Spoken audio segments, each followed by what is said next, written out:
Okay, so in this video, we will express the following rational function as a power series centered about 0. But first, let's do the same thing for the simpler function, 1 over 6 minus x, therefore without the exponent. So we will now express the following function, which is a simpler rational function than the original, as again a power series centered about 0. And here, we are going to take advantage of our knowledge of geometric series. So we will first factor 6 from the denominator.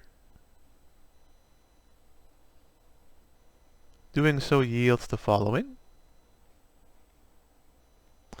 And then we can separate this one fraction as two separate fractions. So 1 over 6 times 1 over 1 minus x over 6. And if you focus on this term now, you have 1 over 1 minus, and let's call this r. And now we have the classic summation formula of an infinite geometric series. This is the sum of r to the n from 0 to infinity. So we have, of course, the multiple of 1 over 6. And again, this is the summation as n goes from 0 to infinity of r to the n. Usually we go backwards. We have this geometric series summing r to the n from 0 to infinity, and as long as r is strictly between -1 and 1, the series converges, and it converges to 1 over 1 minus r. So here we are applying the result of geometric series, but in the reverse order, turning the answer back into an infinite series. And again, we have to stress this. This is not always true.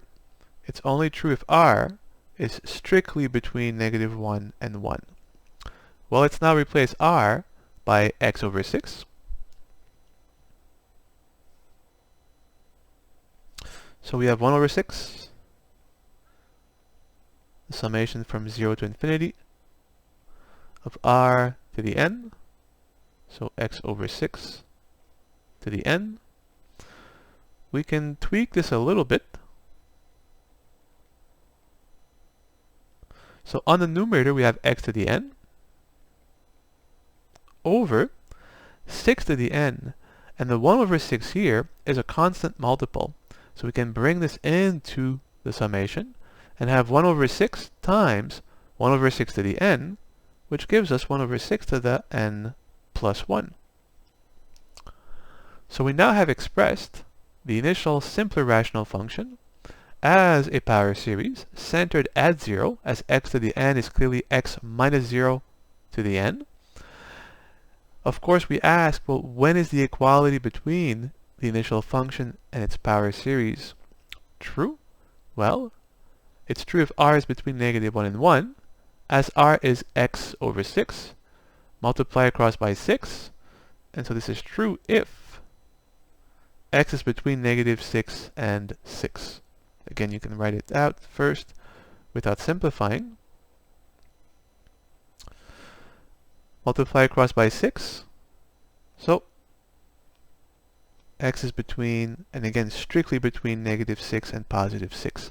So on this open interval, from -6 to +6, the rational function is equal to this infinite power series. The question is, well, how do we then go from knowing the power series representation centered at 0 for this function to obtaining the one for this function?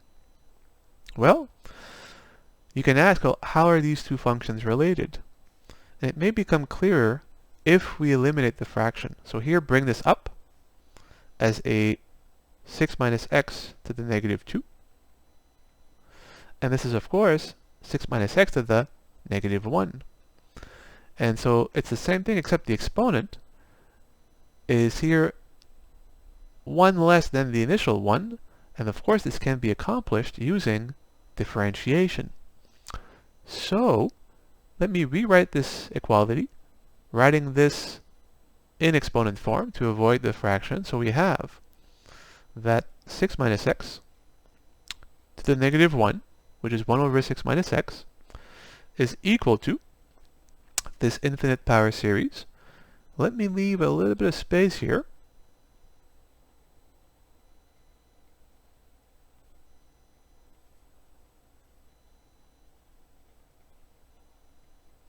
But of course the equality is only valid if x is strictly between -6 and 6. And here's comes the interesting part. These two functions may look very different, but on this open interval they are identical, they are the same function.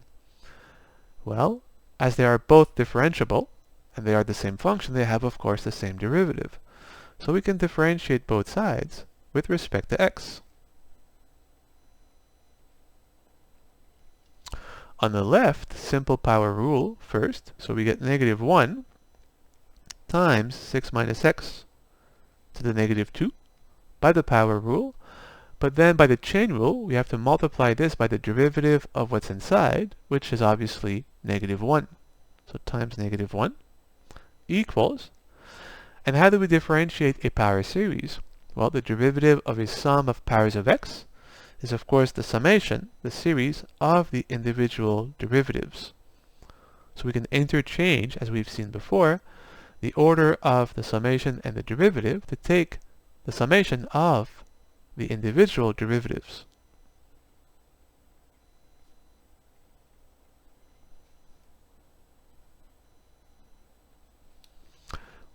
Let's simplify this. The -1's cancel, and if you notice, aha, we get the initial function of interest. So let me bring down or eliminate the negative exponent by bringing this down as a fraction. So 1/6 minus x squared equals, and how do we differentiate these terms for any n? And this may look complicated because there is an n floating around in here, right? The nth generic term of our series, but we are taking the derivative with respect to x. And so with respect to x, n is a constant, right? N is either 0, 1, 2, 3, and so on. And since n is a constant with respect to x, so is 1/6n plus 1. So this being a constant multiple of our function, again with respect to x, we can factor this out of the derivative. And we have 1/6n plus 1 times now the derivative of x to the n. And if you differentiate, so let me rewrite the summation, nothing changes there. 1/6 to the n plus 1, same thing. And the derivative of any integer power, it doesn't even have to be integer, but here n is an integer. The derivative of any power of x, of course by the power rule, x to the n times x to the n minus 1, right? Bring down the exponent and subtract 1 to the exponent. And what's nice is that this equality remains valid on the same interval.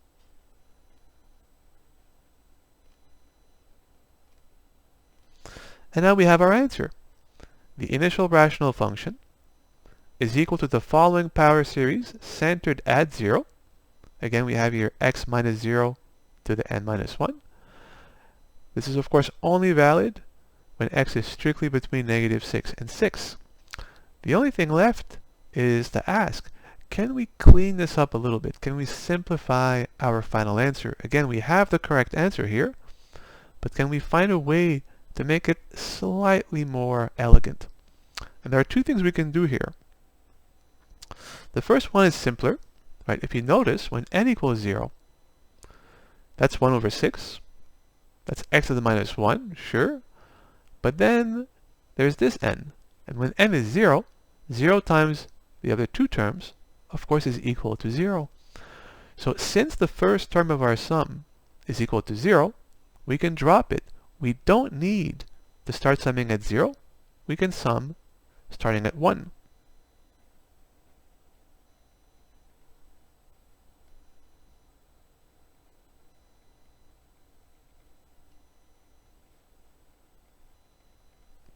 And again, all we've done from here, or from here to here, is we haven't changed the terms, We're still summing the same terms, but we are not summing the initial first one when n was 0.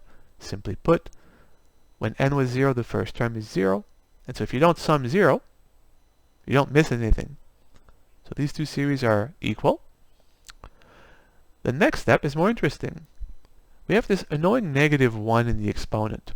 When you have a power series, not always possible, but if possible, it's nicer to have a cleaner x to the n and nothing else along with it. And now we can of course use the idea of translation. Well, to eliminate this -1, we have to add 1 to n. So we have to translate the index of our sequence by 1 to the right. So let's add 1 to n. So 6 to the n plus 1, n plus 2, n plus 1, n plus 1, x to the n plus 1 minus 1, x to the n. So now we have a cleaner version of the terms of our sequence. Of course, we have to be careful. The bounds of summation have to be adjusted, right? Since we translated the index of our sequence to the right by 1, by adding 1, to cancel this translation, we have to translate the bounds of summation to the left by 1, therefore subtracting 1 to the lower and upper bound of summation. 1 minus 1 is 0. Infinity minus 1 is of course infinity. And now we have a cleaner version of our answer. And of course you can check that these two may look different, but are the same by expanding out the first few terms in each case. This I leave to you, and if you do so, you will find the exact same series. We can do one last thing, which is combining the n plus 1 with the 6 to the n plus 2 as a single fraction. So let's rewrite the initial function. 1 over 6 minus x squared is equal to the following power series centered at 0. N plus 1 over 6 to the n plus 2 times a clean x to the n. Of course, the equality is only valid when x is strictly between negative and positive 6. And that is the final answer. And there is nothing preventing you from repeating this, right? If you wanted now a power series expansion around 0 for the function 1 over 6 minus x cubed, well, of course, take the derivative again.